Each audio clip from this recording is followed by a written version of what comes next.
السلام علیکم۔ Horror stories کے ایک نیو ایپیسوڈ کے ساتھ میں ہوں مظہر ملک۔ کیسے ہیں آپ لوگ؟ امید ہے خیریت سے ہوں گے۔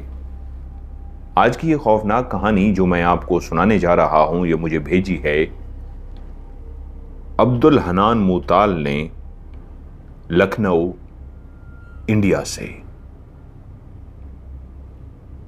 نجمہ اور سلمہ دونوں بہنیں تھیں۔ ان کا کوئی بھائی نہیں تھا۔ ماں باپ نے تربیت میں کوئی کمی کوتاہی نہیں کی تھی۔ یہ وہ دور تھا جب اولاد کو باقاعدہ طور پہ ادب و آداب سکھائے جاتے تھے، اور ویسے بھی انڈیا کا شہر لکھنؤ نوابوں کا شہر مانا جاتا ہے۔ وہاں پہ سب سے اہم بات اس وقت کی ادب و آداب، بات کیسے کرنی ہے، بیٹھنا کیسے ہے، کھانا کھاتے ہوئے آواز نہیں آنی چاہیے منہ سے، ایسی وہ تمام باتیں جو سکھائی جاتی تھیں۔ لیکن نجمہ ایک ایسی بیٹی تھی جو ماں باپ نے تربیت کی تھی اسی پہ عمل کرتی تھی، لیکن چھوٹی بیٹی سلمہ خود سروا کے ہوئی تھی۔ کئی دفعہ ڈنڈی مار جاتی اور ماں باپ کی کہی ہوئی باتوں کو اگنور کر دیتی۔ درمیانے طبقے کے وہ لوگ تھے، ضروریات زندگی کی ہر چیز گھر میں موجود تھی، لیکن وہیں پہ چھوٹی بیٹی سلمہ کو پڑھائی کے دوران ایک نوجوان پسند آ گیا، اور وہ اس کی محبت میں ایسی گرفتار ہوئی کہ جس دن اس نے گھر میں آ کر والدین کو یہ خبر سنائی کہ وہ صفدر کو پسند کرتی ہے اور صفدر سے شادی کرنا چاہتی ہے، تو والدین کے لیے یہ ایک بہت ہی خوفناک خبر تھی۔ بڑی بیٹی اس دور میں کالج تک تو نہیں گئی تھی، لیکن 10 وہ بھی پڑھی تھی، لیکن انہیں سلمہ کی خواہش کو دیکھتے ہوئے کہ آگے پڑھنے کا مجھے شوق ہے، 2 ہی تو بیٹیاں تھیں، تو انہوں نے سلمہ کو کالج جانے کی اجازت دے دی تھی، لیکن یہ نہیں جانتے تھے کہ وہ یہ گل کھلائے گی۔ جب ماں باپ نے اسے سمجھایا کہ ہمارے ہاں ایسا نہیں ہوتا کہ لڑکیاں اپنی من پسند بتائیں اور والدین وہیں پہ شادی کر لیں، والدین جہاں مناسب سمجھتے ہیں وہیں پہ شادی کی جاتی ہے۔ والدہ تو پھر بھی کچھ اس طبیعت کی ہوتی ہے، مان جاتے ہیں، لیکن والد بعض اوقات اس بات پہ اتنا خفا ہو جاتے ہیں۔ جب انہیں اس بات کا پتہ چلا تو اسی وقت وہ کمرے سے اٹھ کے چلے گئے اور واپس آ کر اپنی بیوی سے کہہ دیا تھا کہ میری تربیت میں کیا کوئی کمی رہ گئی تھی جو یہ مجھے سننے کو مل رہا ہے؟ خبردار سلمہ سے کہہ دو آج کے بعد کوئی بھی اس نے ایسی بات منہ سے نکالی تو اس گھر کے دروازے میں اس کے لیے ہمیشہ ہمیشہ کے لیے بند کر دوں گا، وہ اس گھر میں نہیں رہ سکتی۔ اور یہی بات جب ماں نے سلمہ کو بتائی تو سلمہ نے بھی آگے اپنا آخری فیصلہ سنا دیا۔ مجھے شادی کرنی ہے تو صرف اور صرف صفدر سے، اگر آپ میرے لیے گھر کے دروازے بند کر دیں گے تو کوئی بات نہیں، میں اس گھر سے چلی جاؤں گی۔ وہ بھی پوری بغاوت پہ اتر چکی تھی، کیونکہ اس نے یہی بات صفدر سے کہی تھی، تو صفدر نے کہا تھا کوئی بات نہیں، اگر تمہارے والدین نہیں مانیں گے تو ہم سادگی سے شادی کر لیں گے اور اپنی زندگی کا آغاز کریں گے۔ ایسا ہی ہوا۔